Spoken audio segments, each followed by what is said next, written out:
বন্ধুরা শুনছো, এই গরিব ভিখারি যদি তাই হয় তাহলে সে কেন এভাবে দিনের পর দিন?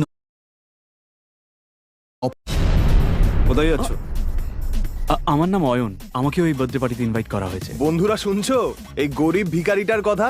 ও বলছে ওকে নাকি ভট্টাচার্য বাবুর জন্মদিনের পার্টিতে ইনভাইট করা হয়েছে।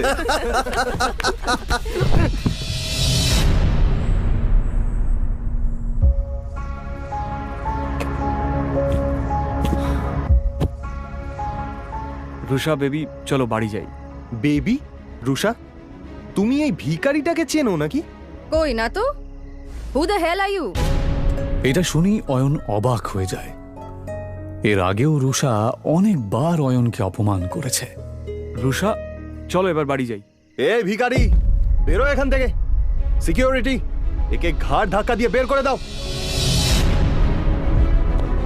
ঠিক সেই সময়ই বার্থডে বয় ভট্টাচার্য সেখানে হাজির হয়, আর তার নজর গিয়ে পড়ে অয়নের ওপর।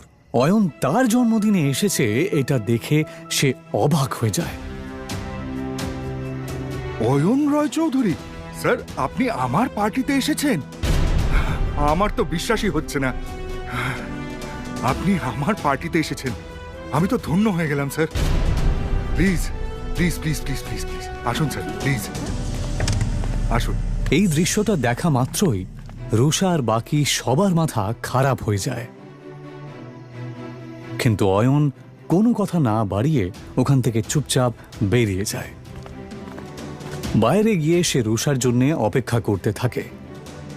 পার্টি শেষ হওয়ার পরে রুষা যখন বেরোয় সে পুরো মাতাল।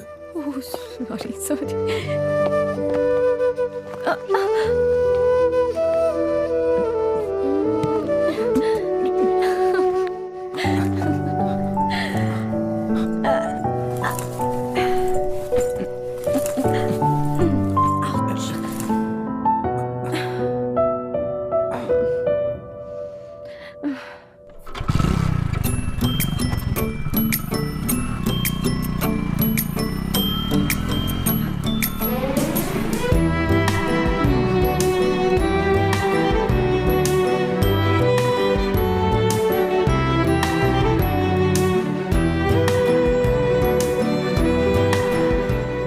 তাকে নিয়ে অয়ন কোনো মতে নিজের শ্বশুরবাড়ি পৌঁছায়।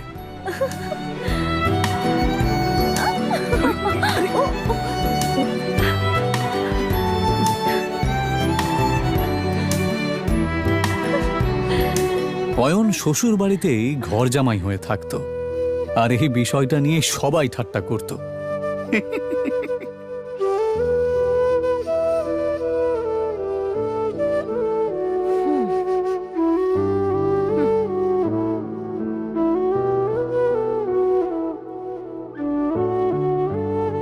বাড়িতে ঢোকার সময় রুষার কাজিন সূর্যর সাথে দেখা হয়। এভাবে বেঁচে থাকতে লজ্জা হয় না? অয়নকে চুপ থাকতে দেখে রুষার কাজিন সিস্টার সায়নী বলে ওঠে, সূর্য বাদ দে এর কথা।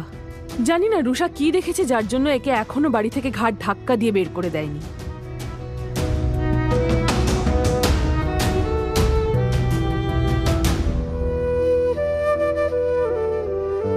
অয়ন প্রায় প্রত্যেক দিনই শ্বশুর বাড়িতে এই ধরনের কথা শুনত। ওর এইসব কথা শোনার অভ্যেস হয়ে গেছিল। ওরা সবাই এই রকম ব্যবহার করলেও ও এদেরকে ক্ষমা করে দিত, কারণ ও রুষাকে সত্যিই খুব ভালোবাসত। নে খা।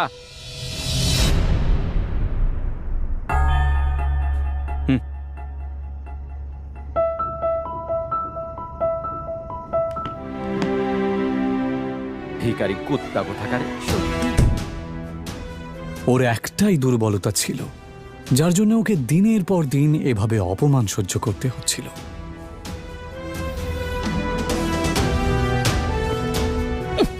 আমাকে নিয়ে যত ঠাট্টা করার করে নাও, যেদিন তোমরা আমার সত্যিটা জানতে পারবে সেদিন তোমাদের মাথা খারাপ হয়ে যাবে। অয়ন আসলে কে সেটা কেউই জানতো না।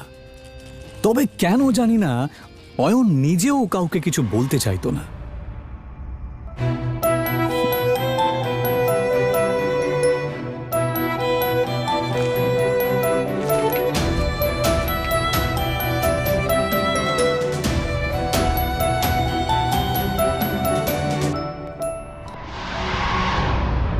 ওকে শুধুমাত্র শ্বশুর বাড়ির লোকেরাই নয়, এমনকি শাশুড়িও পর্যন্ত অপমান করত।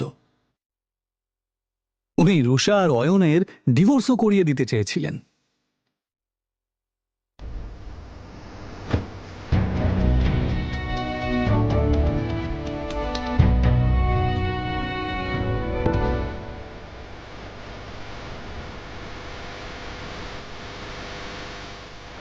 অয়ন, আমি এখন হোটেলে একজনের সাথে দেখা করতে যাচ্ছি।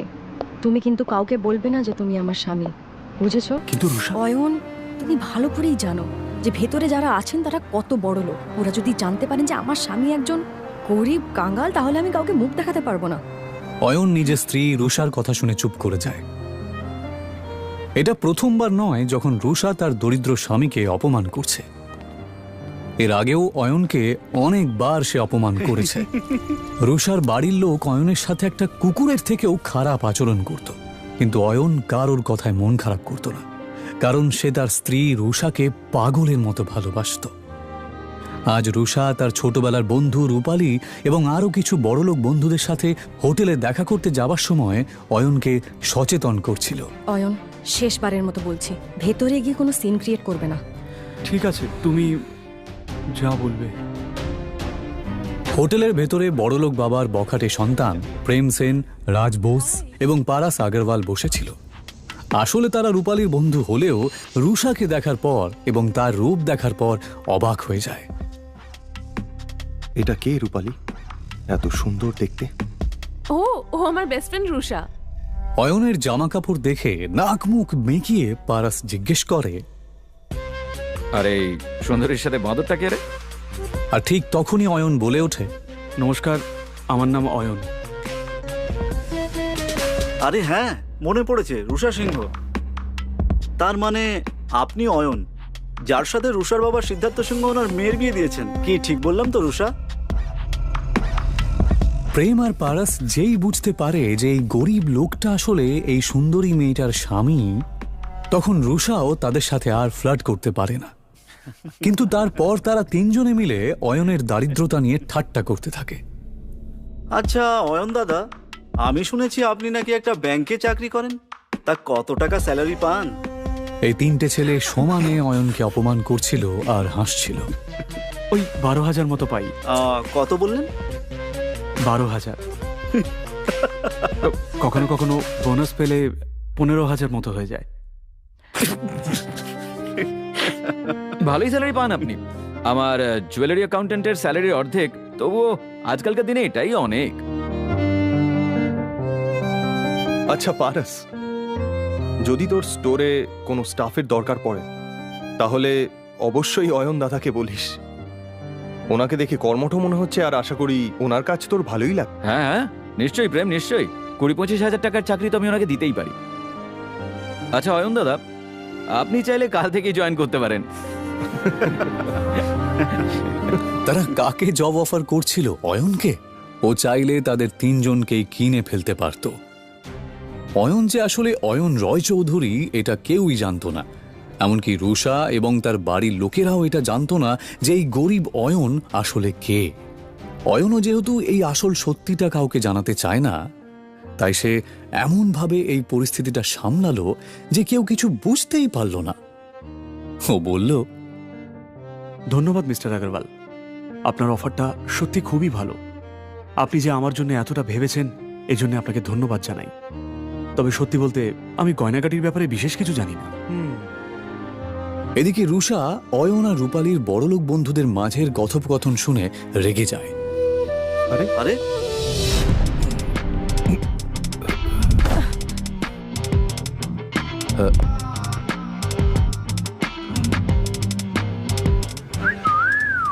ওই লোকটার মুখ থেকে প্রচন্ড পরিমাণে মদের গন্ধ বেরোচ্ছিল।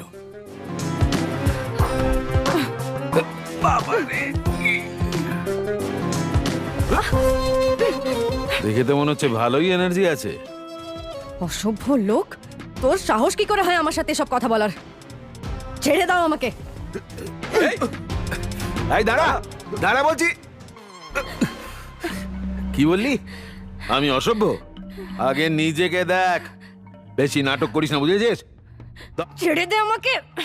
রুষা এবার কোনো কিছু না ভেবে লোকটার গালে একটা সপাটে চড় মেরে দেয়। স্যার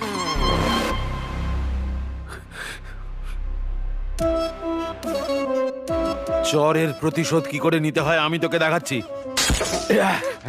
রুষা কোনো কিছু বুঝতে না পেরে ভয়ে চোখটা বন্ধ করে নিলেও সেই ভাঙা বোতলটা তাকে ছুঁতেও পারে না। রুষা দেখে যে একটা হাত সেই বোতলটাকে তার কাছে আসতেও দেয়নি।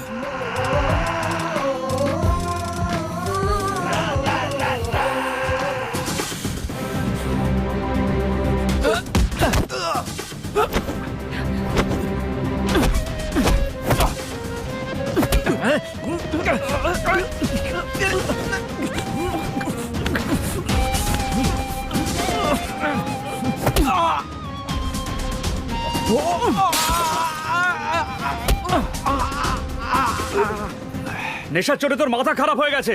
যদি নিজের ভালো চাস তো এক্ষুনি আমার স্ত্রীর পা ধরে ক্ষমা চা আর বেরিয়ে যা এখান থেকে। অনেক বড় ভুল করেছিস তুই আমার গায়ে হাত তুলে। এবার তুই দেখ এই নেশায় আমি কি করি।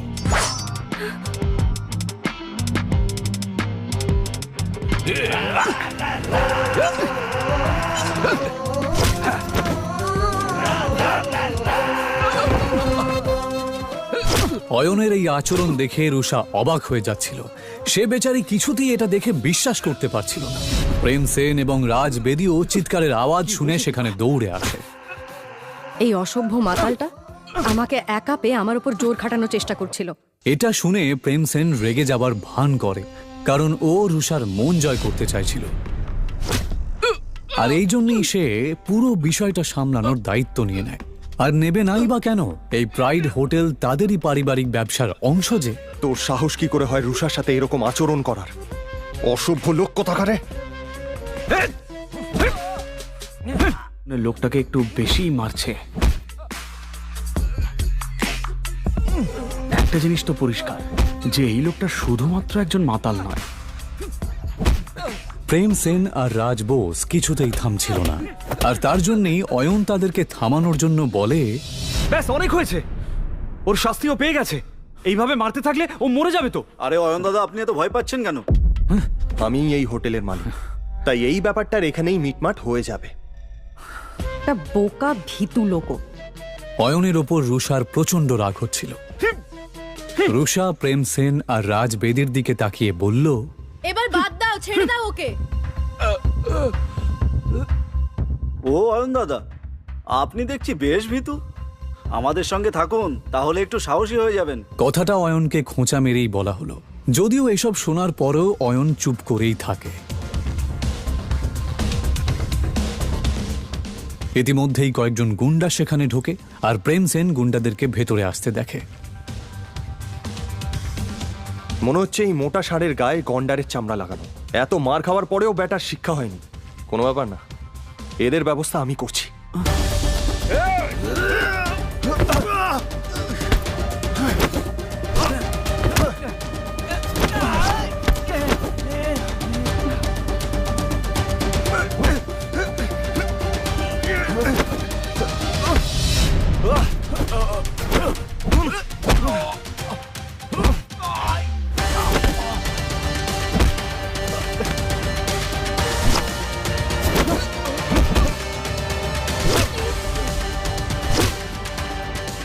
প্রেম সেন ভালোই মারপিট করতে জানত, কারণ ও কারাটেতে ব্ল্যাক বেল্ট ছিল। এক এক করে প্রেম সেন গজেন্দ্রের সমস্ত সাঙ্গপাঙ্গকে মাটিতে মিশিয়ে দেয়। তোরা হচ্ছিস গুন্ডার নামে কলঙ্ক, বুঝলি?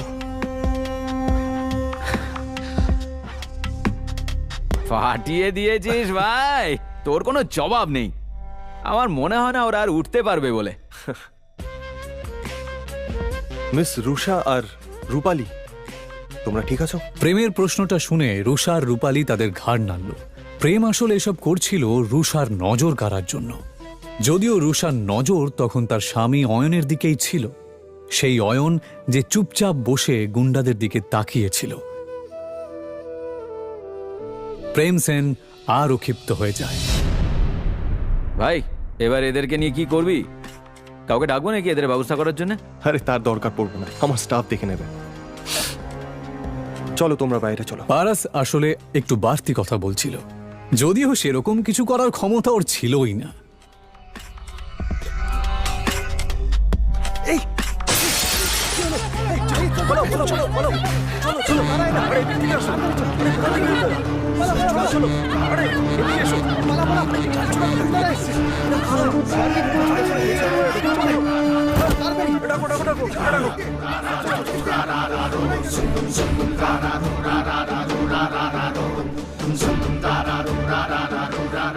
আচ্ছা, তোমাদের এত বেশি সাহস?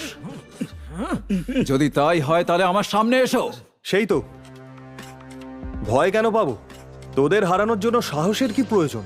কিন্তু এই কথাটা বলার পরেই প্রেম সেনের মুখ বন্ধ হয়ে যায়। রবিদা, নিজের সামনে দাঁড়ানো লোকটাকে দেখা মাত্রই প্রেম সেনের থোতা মুখ ভোঁতা হয়ে যায়, কারণ তার সামনে দাঁড়ানো লোকটা আর কেউ নয়, সে ছিল রবিদা।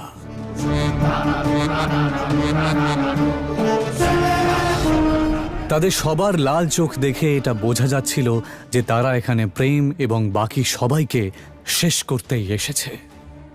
তাদের তিনজনের অবস্থাপন্ন পরিবারের লোকেরা সুরক্ষার ভয়ে যেই রবিদাকে টাকা পাঠায়, আজ সেই রবিদাকে সে খেপিয়ে দিয়েছে। এইমাত্র আমাকে কে চ্যালেঞ্জ করলো? দাদা, আমি তো ঠাট্টা করছিলাম, আমি জানতাম না ওখানে আপনি দাঁড়িয়ে আছেন। আমায় ক্ষমা করে দিন। ও, ঠাট্টা করছিলি বুঝি? হ্যাঁ, তা হতেই পারে, ঠাট্টা তো হতেই পারে। তাহলে একটা ঠাট্টা আমিও তোর সাথে করি। দাদা, এটা কথা বলে মীমাংসা করলে হয় না?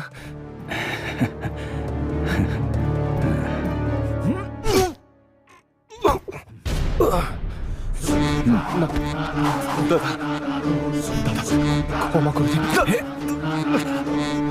কি, কেমন লাগলো আমার ঠাট্টাটা?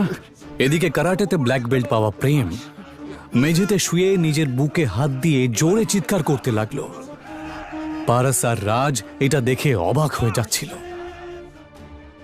এসব দেখে ওরাও রবিদার পায়ে পড়ে প্রাণ ভিক্ষা চায়। হাসবি না দাদা,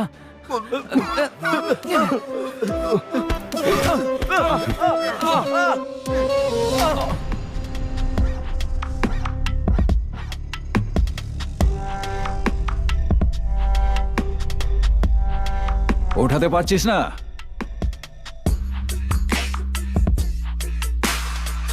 প্লে কর। মার! সবাই এবার চিৎকার করে কাঁদতে লাগে। এইসব দেখে রূপালী আর রুষা ঘাবড়ে যায়। তারা দুজনেই কিছু বুঝতে না পারলেও রূপালী আর রুষা এটা ভালো করেই বুঝতে পারছিল যে এই ছেলেগুলোর জন্যে ওরা অনেক বড় একটা বিপদের মধ্যে পড়েছে। রবিদা নিজের চোখের সামনে এইরকম একটা নাটক দেখে খুব আনন্দ পাচ্ছিল। আমি এটা জানতাম যে ওই মোটা লোকটা শুধুমাত্র একজন মাতাল নয়, কিন্তু এটা আমি দুঃস্বপ্নেও ভাবিনি যে ওই মোটা লোকটা রবির পরিচিত। যাকে রুষাকে যতক্ষণ না কেউ কিছু করছে, আমি এসবের মধ্যে নাক গলাবো না। রবিদা বাকি তিনজনের দিকে না তাকিয়ে শুধুমাত্র এই বড়লোক বাবা মার বেকার তিন সন্তানকে মার খেতে দেখতে থাকে। 1 মিনিট। এই শোন, হ্যাঁ দাদা, আগের হাত পা ভাঙবি, তারপরেও যদি এর মুখ বন্ধ না হয়। থামুন থামুন, এবার থামুন, অনেক হয়েছে। রুষা এই কথাটা বলা মাত্রই রবিদা আওয়াজটা যেই দিক থেকে আসছে সেই দিকে তাকায়। তারপর অয়ন রয় চৌধুরী। হতবাক হয়ে যায় সে। সে নিজের চোখকে বিশ্বাসই করতে পারছিল না। সবাই চল এখান থেকে। রবিদার এই কথা শুনে সবাই অবাক হয়ে যায়। হঠাৎ অয়নকে দেখে রবিদা এভাবে পালিয়ে যায় কেন? রবিদা কি এর আগেও অয়নের মুখোমুখি হয়েছে? সে কি ওকে চেনে?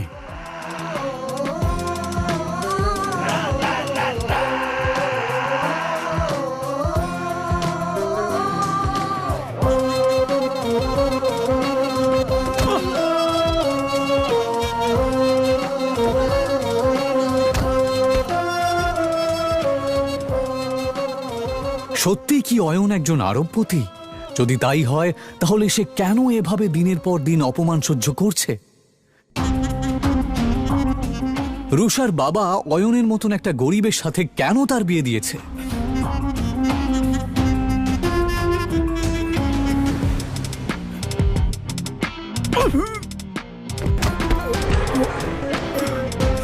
এই